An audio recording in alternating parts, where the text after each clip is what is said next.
Cari amici grigliocentrici, benvenuti ad un nuovo appuntamento davanti ad un aperitivo in griglia. Affascinante, tradizionale ed incredibilmente saporito.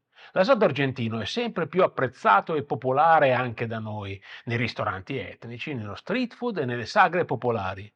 Eppure nel barbecue di casa è ancora troppo poco diffuso, perché non si sa esattamente come replicarlo in ambito domestico senza doversi attrezzare con strumenti altamente specifici, oppure dover improvvisare un falò nel giardino. Ma se conosci i meccanismi attraverso i quali funziona una cottura in griglia, i metodi per ottenere un risultato più che eccezionale esistono e come. Io sono Marco Agostini e te li spiego durante l'aperitivo di oggi.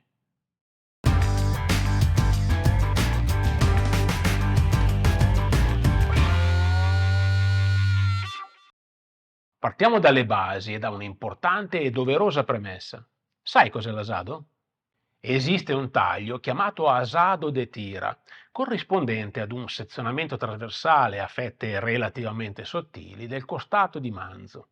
Il suo nome però è soltanto una conseguenza, essendo il più famoso ed uno dei più apprezzati tagli dell'asado, appunto, che invece è una tecnica di cottura.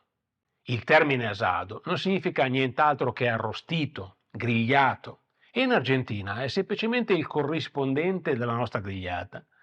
La sua caratteristica risiede nelle sue origini rurali, quando durante l'attraversamento e la transumanza della pampa le carni venivano cotte in maniera molto rudimentale intorno a un fuoco, giocando sull'avvicinamento e l'allontanamento dalle braci. Quindi l'asado è una particolare versione di quello che nella cucina barbecue potremmo definire una diretta alta, ossia un grilling nel quale viene modulato l'effetto di irraggiamento, mantenendo però invariate le altre azioni di calore, un po' come avviene anche nel churrasco brasiliano, oppure nella cottura del nostro maialino sardo. Maggiore sarà la vicinanza alla fonte di calore e maggiore sarà l'irraggiamento e di conseguenza la velocità e l'intensità di magliardizzazione esterna rispetto alla cottura al cuore. Allontanandosi invece si creano le condizioni per una cottura più lenta ed omogenea. E proprio in questa alternanza di intensità risiede l'arte del vero asador. Il modo utilizzato dai ristoranti argentini per replicare questo effetto indoor è attraverso una griglia chiamata Santa Maria. Non so se la conosci. Si tratta di un braciere aperto nel quale la griglia è sollevabile a diverse altezze tramite un argano. Per amore della precisione, la griglia Santa Maria è lo strumento tipico dell'omonimo e semi-sconosciuto stile di cottura dell'area di Santa Maria in California e nell'asado è solo un riadattamento. Ma non complichiamoci troppo le cose. Quel tipo di asado, quello storico e tradizionale della Pampa, si chiama oggi in epoca moderna asado alla cruz. Vediamo quindi come ottenere lo stesso risultato a casa con i più comuni strumenti a nostra disposizione in ambito amatoriale. E a mio parere il più adatto fra questi è il bullet smoker, per una serie di motivi. Prima però bisogna trasformarlo da smoker a grill diretto, togliendogli il water pan, il contenitore posto tra brace e cibo, è destinato a mantenere in costante ebollizione dell'acqua al suo interno durante le cotture a bassa temperatura. Ora, ciò che devi capire è che con tutte le vents aperte abbiamo almeno tre posizioni di cottura. La prima è con la griglia posta al livello più basso tra i due possibili in un bullet smoker e che corrisponde poi al posizionamento più vicino alle braci in un asado tradizionale. In questo caso, naturalmente l'irraggiamento è al massimo, velocissima maillard e scarsissimo contributo alla cottura al cuore. La seconda è con la griglia spostata al livello superiore ed è come se nell'asado tradizionale ci allontanassimo dal fuoco. L'irraggiamento diminuisce, la magliardizzazione rallenta, lasciando il tempo alle restanti azioni di calore di far progredire la cottura al cuore. La terza, infine, è questa stessa medesima impostazione, ma con l'aggiunta del coperchio dello smoker. È il corrispondente di quando esiste una parete o un altro elemento rinfrangente posto dietro il cibo durante la cottura. Hai presente?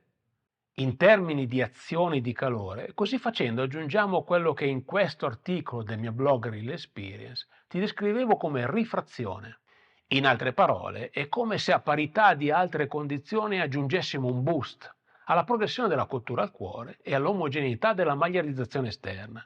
Quello che devi fare è agire come agirebbe un vero asador, progredendo a vista e cambiando modulazione a seconda di quello che sta succedendo alla carne in quel momento. La cottura al cuore sta correndo, ma la carne è ancora pallida? Aumenta l'irraggiamento. La magliardizzazione esterna è uno spettacolo, ma con la cottura al cuore, se hai ancora le calende, allontanati dalle braccia. Vuoi completare gli ultimi istanti di cottura e al contempo arrotondarne l'aspetto esterno? Aggiungi il coperchio. Purtroppo non è durante il poco tempo di un aperitivo che ti posso insegnare tutte le sfaccettature possibili per giocare tra queste tre posizioni ed ottenere il risultato di cottura da te desiderato, specie se questo su un asado argentino. Se però vuoi capire e approfondire i principi cardine della modulazione del calore in griglia sul cibo, ti segnalo questo video corso. Tutto quello che devi sapere per iniziare a far sul serio nella cucina barbecue, in quasi 4 ore di corso, ed è completamente gratuito. Assurdo non approfittarne, no? Ma torniamo a noi. Una delle caratteristiche vincenti dell'asado argentino è quello di essere una cottura diretta ricca ed omogenea, ma con il tempo necessario ad intenerire anche i tagli più tignosi e ricchi di collagene. Prendiamo proprio il taglio dell'asado de tira, uno dei più conosciuti sull'asado argentino. Sarebbe il corrispondente del nostro biancostato in Italia, un vero copertone da camion se si sbaglia la cottura. Nella stragrande maggioranza dei siti barbecue suggeriscono di procedere con una cottura diretta intensa, per poi avvolgere la carne in un foglio d'alluminio e spostarla in cottura indiretta per intenerirla e ultimare la cottura. Il che tecnicamente ha anche senso, però non è la stessa cosa, ti pare? Con questo sistema invece puoi effettuare una vera diretta alta, come se fosse un vero asado argentino o stessi cuocendo su un Santa Maria. Puoi iniziare dal livello più basso della griglia, giusto per dare un po' di colore alla carne, per poi spostarla al livello più alto fino a quando non sarà perfettamente e omogeneamente dorata, ma lasciandogli anche il tempo di diventare tenera come il burro, eventualmente aiutandola con la presenza del coperchio. Praticamente come essere in Argentina, non ti pare?